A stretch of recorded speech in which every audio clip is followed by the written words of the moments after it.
Donald Trump is using his power to dehumanize people who aren't white. Donald Trump's immigration policies and hurricane response in Puerto Rico are having lethal consequences for non-whites. This is real American carnage. Donald Trump's immigration policies are having lethal consequences. Marco Antonio Munoz, a Honduran man seeking asylum in Texas, committed suicide in his padded cell after Border Patrol agents separated him from his wife and 3-year-old son.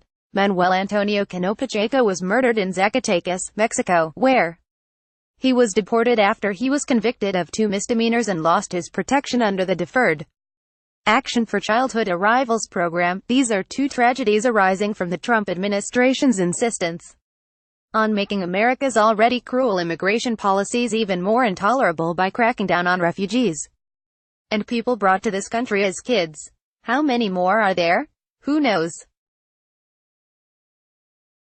No one knows how many non-criminals will die in countries they've never known as their deportations skyrocket. We have no possible way to account for all the suffering that will be endured because Attorney General Jeff Sessions has decreed that refugees fleeing domestic violence or gang fare are no longer eligible for asylum.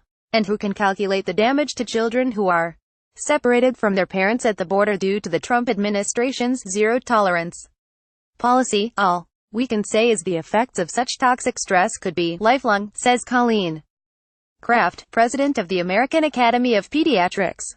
Meanwhile, as Puerto Rico faces a new hurricane season, experts are still debating how many people died on the island during Hurricane Maria. The official estimate of 64 looks like a joke when studies put the number closer to 1,000, and a paper published in the New England Journal of Medicine identified 4,645 excess deaths. Today, right now, Puerto Rico's morgue is overflowing with hundreds of unclaimed bodies, and there is nothing resembling the nationally we saw during the botched response to Hurricane Katrina in 2005.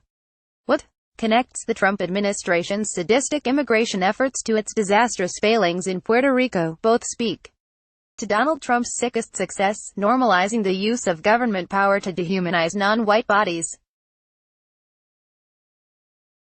If Trump's mocking accent when saying the words Puerto Rico at Hispanic Heritage event didn't convince you that he sees the island in terms of race, just look at how his administration's hurricane responses favor Texas over Puerto Rico. This is actual American carnage, and, unlike undocumented immigration and crime, which are near lows for this century, it will only get worse. We know this is just the beginning, because this is exactly what Trump promised he'd do as a candidate. Now he's ripping children away from their parents, both literally and seriously.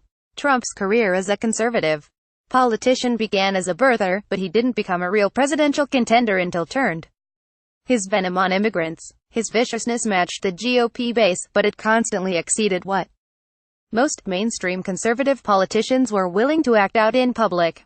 And while his slurs against immigrants and his tone made some queasy, his lust to demand papers from millions of undocumented Americans was completely in line with a Republican Party that has been voting to deport DACA recipients for years. 3 years after Donald Trump came down the escalator at Trump Tower to tell a crowd of actors that immigrants who arrive through our southern border are a particularly criminal group of people, we know what birtherism, the belief that only white Americans deserve the basic presumptions of citizenship, looks like as an official policy. It looks like screaming children, suicidal parents and overflowing morgues.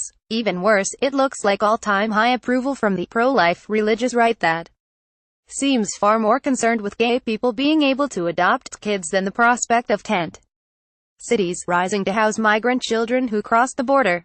This is Trumpism in action, and it's fully endorsed by the GOP. Republicans in Congress haven't taken up any legislation to try to rein in the administration on immigration, and they've punted, again, even on voting on relief for DACA recipients. America's right has made the decision to target the most vulnerable people in our society while bestowing billions on the richest and all sorts of favors on polluters, cable companies, and banks.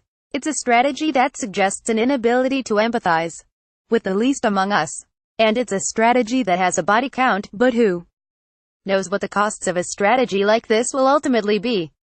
In her essay We Refugees, Hannah Arendt, a philosopher who fled Nazi Germany, concludes, the comedy of European peoples went to pieces when, and because, it allowed its weakest member to be excluded and persecuted.